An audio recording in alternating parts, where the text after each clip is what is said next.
Colby Ag Tech is brought to you by AGI, supporting your expertise with industry-leading grain handling, storage, conditioning, and monitoring solutions. AGI, we're right there with you.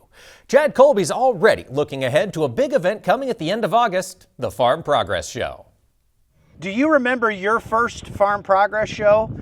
Mine, Matt, was back in 1984 in Brimfield, Illinois. And what was your first one? My first working the show was 1995 in Terre Haute, Indiana. Before that, my first as a visitor was 1990 in Amana, Iowa. So we're closing in on this year's show next month. Talk a little bit about a first-time visitor and even a seasoned pro. What can you tell us about this year's show? Well, you know, the best thing to do is spend some time at farmprogressshow.com. Plan your day. There's 7 miles of roads here. You don't want to backtrack, so you want to have a good plan coming into it. You can buy your tickets in advance at a discount. You can get your hotel rooms booked. Plenty of rooms in the surrounding communities, easy drive in.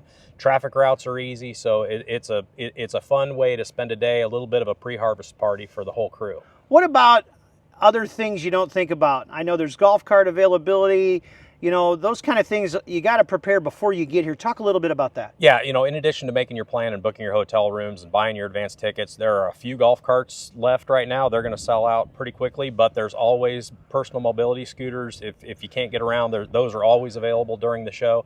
But then schedule the day. You know, we have field demonstration harvesting at 11 o'clock and tillage at 2 o'clock every day, and you're going to want to check out the dog contests or the drone flights and all the different activities that are happening throughout the day, in addition to having the conversations with the exhibitors that are here to talk about their products. Well, I think too, for myself personally, it's the field demos, right? I mean, the field demos, there's just no other show like this, honestly, in the world for those big, massive field demos. Harvest, tillage, they're awesome.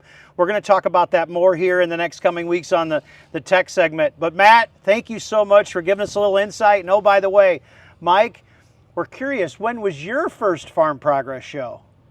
Well, that's a good question, Chad, and I had to go back in my memory a little bit, but I believe the first show I can remember attending was the 1996 Farm Progress Show at Amana Colonies. It would be another 24 years before I was working at a Farm Progress Show in 2020. Thanks, guys.